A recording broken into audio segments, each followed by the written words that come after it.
Mateus capítulo de número 5, quem encontrou? Versículo de número 13. Vós sois o sal da terra. Ora, se o sal vier a ser insípido, como lhe restaurar o sabor? Para nada mais presta, senão para lançado fora, ser pisado pelos homens. Vós sois a luz do mundo. Não se pode esconder a cidade edificada sobre o monte, nem se acende uma candeia para colocá-la debaixo do alqueire, mas no velador, e alumia todos os que se encontram na casa. Assim brilhe também a vossa luz diante dos homens, para que vejam as vossas boas obras e glorifiquem a vosso Pai que está nos céus. Jesus olhou para 12 apóstolos, cheio de fraquezas, cheio de limitações, cheio de defeitos. Um ia negar, o outro ia fugir, o outro ia vender, ia fazer um monte de tranqueira esse pessoal. Ele olhou para aqueles homens todos e disse: vós sois a luz do mundo, vós sois o sal da terra. Porque Deus, quando olha para você, Ele não vê o presente, Ele vê o seu futuro. O que você é agora não é o que você vai ser ainda. Aonde você chegou não é aonde Deus quer te levar.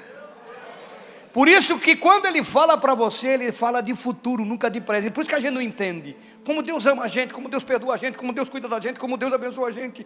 Porque Ele está vendo o futuro, não o presente. Nós é que nos embaraçamos com o presente, nós é que nos atrapalhamos com o presente, nós é que nos desanimamos com o presente, porque a gente olha para frente e pensa, não vai dar. A gente pensa, Valdeci, que parece que chegou tarde, que não vai dar tempo, que nem Abraão. Mas Deus, Ele tem o tempo dele para aquilo que Ele quer fazer na sua vida, não é o seu tempo. É que nem Abraão, é o Espírito Santo falando com você. Uma palavra profética assim para ajudar na mensagem. Alguém está aí, irmão? E é profético mesmo, ele sabe disso. Deus, Ele vê o seu futuro, não o seu presente. Por isso que Ele pôde dizer para aqueles apóstolos: vocês são, e se tornaram luz do mundo, e se tornaram sal da terra. Mas essa palavra não é só para eles, porque nós somos hoje a continuação do que eles foram. Nós nos tornamos discípulos de Cristo, filhos de Deus. O Espírito Santo que foi derramado sobre eles é derramado sobre nós. Nós estamos na posição deles. Nós somos homens e mulheres que Deus escolheu com um propósito, e estamos vivendo na nossa geração. Se Jesus entrasse nesse culto hoje, subisse nesse altar e disse: dá licença, Eloy, tu é muito ruim, deixa que eu fale. E eu diria: o senhor tem toda a razão, é o senhor mesmo. Ele olharia para vocês e dizer: vocês são sal da terra, e vocês são luz do mundo. E alguém diria: mas eu? É você mesmo. É você que está achando que não é você mesmo. Eu queria considerar algumas coisas com vocês, porque toda a ceia, no primeiro semestre eu tenho falado dos trabalhos que nós temos aqui, dos eventos, dos departamentos, dos ministérios, dos eventos, dos trabalhos sociais, e de todos os departamentos, desde a criança até lá atrás, o pessoal que trabalha. Você sabe disso, toda a ceia eu falo sobre do que acontece dentro, mas eu quero que hoje você saiba que o teu ministério começa aqui, mas é muito pouco aqui, porque o que Deus te chamou para fazer está lá fora. O teu chamado olha para fora, não para dentro. Para dentro é o começo. O que você faz aqui é treinamento de capacitação para que você seja um instrumento lá fora. Nosso chamado não é só para dentro, nosso chamado é para fora. Sois o sal da terra, não é daqui da comunidade. Sois a luz do... não é aqui da comunidade. Porque, irmão, ser sal no meio do sal, qual é o efeito que tem? E ser luz no meio de um monte de luz, que efeito que tem? E ele está dizendo que você é sal e que você é luz. Então, com certeza, ele está falando da terra, está falando do mundo, está falando lá fora. Vamos olhar um pouquinho para fora? Porque é lá que Deus te usa, e é lá que Ele quer te usar. Quem está aí, irmão? Diga para o seu irmão, seu chamado não é só aqui para dentro. Aqui é treinamento. Fala para o irmão, aqui é treinamento. Seu chamado é para fora.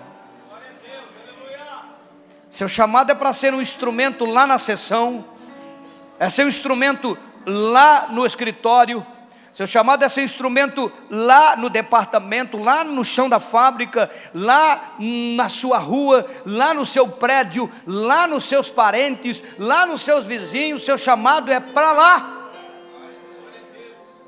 Deus te chamou e olhou para lá, Ele está olhando lá, porque é lá que Ele quer te usar e vai te usar, e você vai cumprir o propósito dEle lá fora. Alguém está me ouvindo? Ser sal no meio do sal, irmão, não tem efeito. Ser luz no meio da luz, não tem nem mérito. É uma luz a mais. Então o nosso chamado é para fora. Segunda coisa que eu quero considerar com vocês é que o nosso chamado não está focado em nós mesmos. Irmãos, a igreja do século XX estragou o evangelho, né? Porque ela focou o evangelho no indivíduo próprio. As pessoas olham para a igreja e pensam que a igreja é um pronto-socorro de resolver problemas que o indivíduo tem, e só. Elas pensam que é um pronto-socorro para resolver as suas lutas, as suas dificuldades, as nossas necessidades. Mas nós fomos chamados, irmãos, não focados em nós mesmos. Estou falando para a gente madura, isso aqui é ceia do Senhor. É ceia. Nós não fomos chamados para focar em nós mesmos, nós fomos chamados para focarmos lá fora e sermos uma oportunidade para que as pessoas que não conhecem Jesus e estão se perdendo sejam salvas e alcançadas através da sua vida. Esse é o propósito. Deus te chamou, Ele disse: eu te chamei, eu investi na tua vida, te salvei, e você agora é luz, e você agora é sal. Você é sal e você é luz. E o teu propósito não é para suas necessidades. O teu propósito é para a necessidade de outras pessoas. O Mateus 6,25 que diz: não andeis ansiosos por coisa nenhuma, porque essas coisas serão acrescentadas. É a resposta do Senhor que Ele dá para as nossas necessidades. Ele diz: não ande ansioso, busca o reino, busca a sua justiça, que todas essas coisas serão acrescentadas. Mateus 6,25 para frente. Então, quando você busca o reino, a sua justiça, Ele muda as tuas circunstâncias. Por que Deus cura você? Ele cura com propósito. Por que Deus abençoa o teu trabalho? Abençoa com propósito. Por que Ele abençoa a sua vida? Por que Ele abençoa o seu casamento? Por que Ele investe em você? O investimento dele em você é capacitando você para que você entenda que o seu chamado não é focar em você mesmo, resolver o teu problema. Tem gente que resolve o seu probleminha de casamento, probleminha financeiro, probleminha disso, probleminha de briga, probleminha de situação, probleminha empresarial. Resolveu tudo, aí senta e diz: não, agora eu estou feliz, estou bem. Está que nem aquele cara da passagem que Jesus fala para ele: louco, hoje pedirão a tua alma. Ele disse: alma, tens para muitos anos, come, bebe, regala-te. Ele disse: louco, vão pedir a tua alma essa noite. Para quem é? O que tu tens preparado para ela? Tem crente às vezes que pensa que a igreja resolveu o seu problema, melhorou a sua vida, ele não quer mais nada. Não, você foi chamado não para focar em você. Está bom para você? Está bom, mas tem um monte de gente à sua volta com problema, que precisa da sua luz, que precisa do seu sal, que precisa da sua vida e precisa do seu testemunho. E é lá fora. É lá fora. Alguém está me ouvindo, irmão? Sal, irmão, não é sal para si mesmo. E luz não é luz para si mesmo. Tem gente que não entendeu. Jesus falou que você é sal. Jesus falou que você é luz. E você não é sal para si mesmo. Você é sal para alguém. Você não é luz para si mesmo. Você é luz para alguém. Você não é sal para esse ambiente. Você é sal para um ambiente que precisa de sal. Você não é luz para esse ambiente. Você é luz para um ambiente que precisa de luz. Você é luz onde tem trevas, e você é sal onde falta sabor, onde falta vida, onde falta tempero, onde falta alguém chegar lá para conservar e mudar. Alguém está me entendendo, irmão?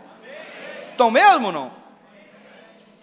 Terceira consideração que eu quero falar com vocês: o nosso chamado não é opcional.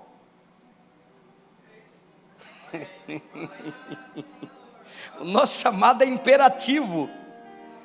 Jesus não chegou e disse: discípulos, se você sentir no coração, se der um arrepio em você, e você quiser ser sal, você pode até se tornar, tá? Você sentir assim uma força, uma energia tocando a sua vida, e você quiser ser luz, não teve. Ele te chamou, te salvou e te escolheu e disse: você é sal, e você é luz. É imperativo, não é opcional. Olhe para o seu irmão e diga: se você nasceu em Cristo Jesus, você é sal e você é luz. Não é talvez, quem sabe.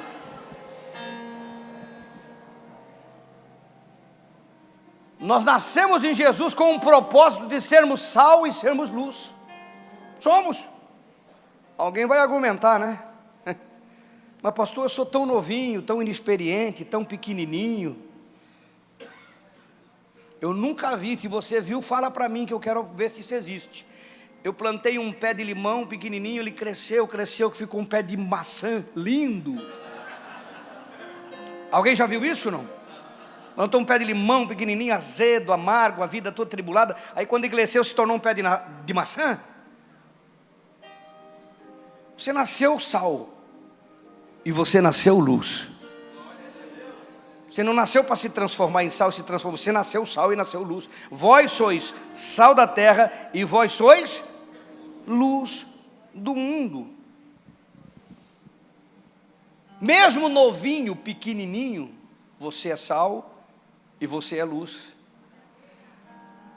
Você não nasceu para ser. É que tem gente que fica achando que tem que ser um Silibrim, tem que ser um xenon de alta potência, tem que ser um farol daquele que move navio, e acha que assim é luz, tem que ser um saco de sal. Não, meu irmão, não importa o tamanho que você tenha, você é sal e você é luz.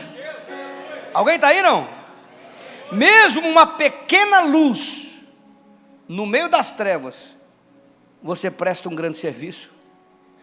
Porque você não é luz aqui dentro. Aqui dentro talvez a sua luz nem apareça. Realmente aparecem outras luzes. Tem um silibrim forte aí, tem um xenon bonito, brilhando. Ou queria ser esse xenon.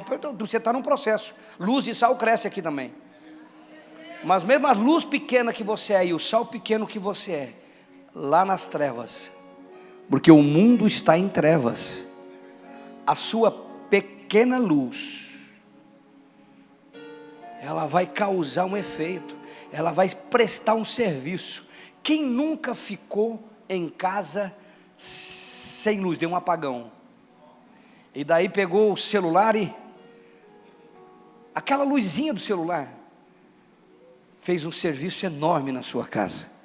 É claro que eu sou do tempo que quando apagava, dava um apagão e era mais fácil, a gente corria atrás desse elemento ali que não tem mais hoje em dia. Quando dava o apagão, a gente corria para as gavetas. Onde é que está, para pegar um toco de vela, encontra o fósforo para botar em cima de um pires, para poder se locomover dentro. Quem passou por isso? E agora vê que aquele toquinho de vela fazia um bem enorme. Porque onde tem trevas, um toquinho de vela faz uma diferença enorme. Estão comigo não? Hoje a gente dá uma chacoalhada no celular, já está com a lanterna, mas é uma luz pequena. Então, meu irmão, você é luz. Mesmo que seja uma pequena luz, no meio das trevas, você é um farol. No meio das trevas, você é um farol. Então não fique se escondendo atrás de pequenininho, porque pequenininho é aqui, lá você é grande. Aqui você pode não ter um efeito tão grande, mas lá você tem. Aqui, você talvez não tenha coragem de orar por enfermo, tem tanto obreiro, tanto isso, tanto aquilo, mas lá, meu irmão, ninguém teria coragem de dizer, Senhor, cura a pessoa, porque nem sabe o que é isso. Mas você põe a mão sobre os enfermos e eles são curados, porque esse é uma autoridade que Deus te deu. Aqui, meu irmão, você vê demônio caindo e outro vem e ora, mas lá, se manifestar, você vai lá e ora.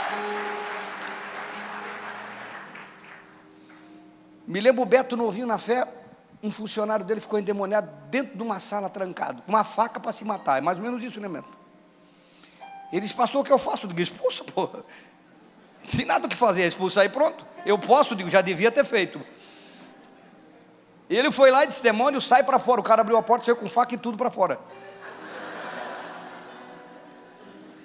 E aconteceu, irmão, novinho, sabia nada, mas o demônio saiu, entregou a faca e foi embora, porque sabe que você é sal e você é luz nas trevas. Você é o sal, irmão. É algo imperceptível, olho nu. Quando você bota o sal na comida, você não vê o sal. Você bota um sal na água, você não vê o sal. É imperceptível, é pequeno, é insignificante, não dá para perceber. Mas hoje é domingo, alguém comeu maionese sem sal, não?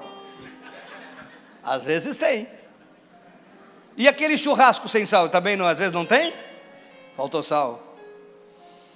Porque o sal a gente não vê, mas ele faz uma diferença enorme quando ele falta. Talvez você não perceba como a sua presença faz diferença no ambiente que você está.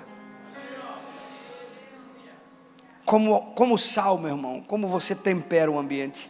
Talvez você não saiba, você se sente pequeno, mas é o sal da sua vida que tem deixado o seu casamento de pé. É o sal da sua vida que tem deixado a sua casa de pé. É o sal da sua vida que tem mantido a sua empresa. É o sal da sua vida que tem conservado, meu irmão, a sua família, que tem ministrado a vida dos seus irmãos. É o sal da sua vida que tem dado sentido às pessoas que estão à sua volta, lá na sessão, lá na empresa, lá no escritório. É o sal da sua vida que atrai as pessoas.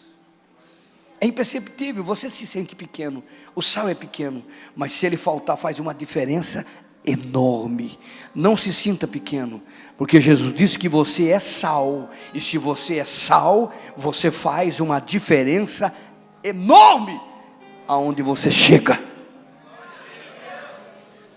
Aonde você chega, meu irmão, você faz uma diferença enorme, muito grande.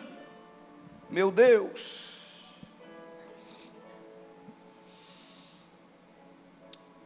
Jesus não nos deu opção. Nós somos sal. Pequeno ou não, nós somos luz. Pequeno ou não, nós temos um propósito. Está lá fora. O mundo sem sabor, vazio, caótico, em trevas, precisa de uma pequena luz como a sua, e de o sabor que você dá, a diferença que você faz. Alguém está me ouvindo? E a quarta consideração que eu quero que você entenda: para que serve o sal?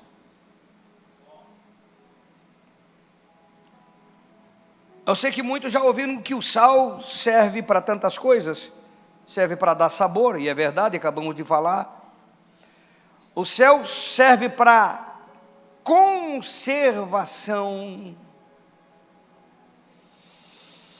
Ele age em muitos lugares, em muitas coisas, e é verdade também, mas eu queria trazer uma revelação ao seu coração, que o sal, ele é um agente causador de sede. Você não entendeu? Você entendeu ou não? Você tem o poder de causar sede de Jesus nas pessoas. Sede da vida que você tem, sede do Deus que você serve, sede daquilo que está em você pelo Espírito Santo. O sal é um agente causador de sede. Todo mundo que comer muito sal sabe quanta água vai tomar, levanta até de madrugada, depende. Alguém está aí, não? E quando Jesus disse, vós sois o sal, Ele está dizendo, você tem o poder de causar neste mundo a sede de justiça, a sede da presença de Deus, a sede do Espírito Santo, a sede de Jesus na vida deles. É para isso que Deus tem te chamado e te levantado, para que a tua vida cause sede nas pessoas que estão à sua volta. Alguém está aí? E para que serve a luz? Entre tantas coisas, como eu anotei aqui, ela serve para mostrar o caminho, com certeza você é luz para mostrar o caminho para as pessoas. Ela serve para evitar os erros, você é luz para evitar os erros, para as pessoas evitarem os erros. Concordo também, para muito mais coisas que eu não anotei, mas eu creio que como luz, o nosso maior impacto na vida das pessoas é mudar o seu foco. Vamos está todo mundo aqui, se ficar tudo escuro e alguém acender um fósforo ali do lado, faz tudo assim, porque a luz atrai, a luz chama a atenção. Se tiver tudo escuro, alguém acender um fósforo, todo mundo vai olhar para lá. Pode estar acontecendo o que tiver, todo mundo vai olhar para lá, porque nós estamos falando de trevas, estamos falando de luz. A luz tem o poder de mudar o foco das pessoas. A luz tem o poder de atrair a atenção das pessoas, de chamar, de atrair. As pessoas são atraídas, a sua atenção é atraída. Porque nas trevas, pequeno como somos, causamos um impacto gigante. Você é luz e você é sal. Você nasceu sendo. Se é muito ou é pouco, se é grande ou pequeno, não importa. No mundo, você faz a diferença. Eu não quero falar, mas eu vou falar um pouquinho do que Jesus disse aqui no 13. Ele disse, se o sal vier a ser insípido, perdeu o seu sabor, a sua propriedade, ele perde o seu propósito. Por que ele estava falando isso? Porque eles usavam o sal que saía do Mar Morto. E o Mar Morto tem muito sal. Mas junto com o sal saía algumas propriedades, alguns metais, outro tipo de produto misturado ao sal, que se não fosse tirado do sal, comprometia o sal e estragava o sal. Alguém está me ouvindo? O que isso nos ensina quando Jesus disse, se o sal vier perder ao sabor? Porque na nossa cabeça o sal parece que não perde a propriedade, mas perde. O sal que ele está falando é o sal que é tirado do Mar Morto. Eu não sei se alguém veio do mundo, se alguém se converteu, se alguém veio das trevas, se Deus salvou alguém. Deus salvou alguém aqui, não? Deus salvou, quem Deus salvou, levanta a mão. Quem Deus tirou do mundo das trevas, do mundo quem tirou do Egito? Fomos todos tirados do Mar Morto. E junto com a gente veio um monte de tranqueira. Na alma, no nosso coração, no nosso espírito. Junto com a gente vem um monte de problemas. Alguém está me ouvindo ou não? Agora preste atenção, irmão. Aprenda isso. É você que tem a responsabilidade de tirar o que não é bom do sal que Deus tirou do mundo, que é a sua vida. Porque se você não tirar o que não é bom, vai comprometer a qualidade do teu propósito de existência. E comprometendo, como disse Jesus, daqui a pouco você é sal que não tem efeito. Irmãos, eu presto atenção nessa passagem, diz assim, ó, o 13. Se o sal vier perder o seu sabor, para nada mais serve, senão para lançado fora ser pisado, está na minha versão, está pisado pelos homens. E como tem gente que zomba de crente que fracassou. Eu entendo que a Bíblia está falando disso, como tem gente que zomba de crente. Falou que era crente, e era mesmo, era sal mesmo, foi tirado do mundo, foi tirado do Mar Morto, mas ele não se preocupou em resolver os problemas que estragam a sua propriedade, o seu propósito. Quem está entendendo o que Deus está falando? Quem está entendendo? Levanta a sua mão, quem está entendendo? Ele não cuidou. Ele deixou as impurezas com ele, não foi limpando isso. Isso é um trabalho que você precisa fazer, porque você nasceu sal, com qualidade, para fazer a diferença neste mundo. Alguém está me ouvindo, irmão? E só para dar o contexto, para dizer que a gente está encerrando, fica de pé aí. Para que serve a luz? Entre tantas coisas já falamos, a luz serve para mostrar o caminho e erro, e para chamar a atenção. Agora a luz também pode se apagar, irmão. Lembra da parábola das 10? 5 prudente e 5 sequinha. Não buscar o óleo, a lâmpada apagou. Veja que revelação extraordinária. Se você não fecha a porta do teu quarto e ora, fecha a porta do teu quarto e ora, fecha a porta do teu quarto e ora, o óleo seca, a lâmpada apaga, e você não cumpre o seu propósito. Tirar as impurezas do sal é um trabalho contínuo. Encher a lâmpada de óleo para que a tua luz nunca se apague também é um trabalho contínuo. Mas você é sal e você é luz. Nasceu sal e nasceu luz. Deus te chamou para ser a bênção que este mundo precisa. Por isso que Ele tem te trazido e tem te mantido. Faz assim com as suas mãos.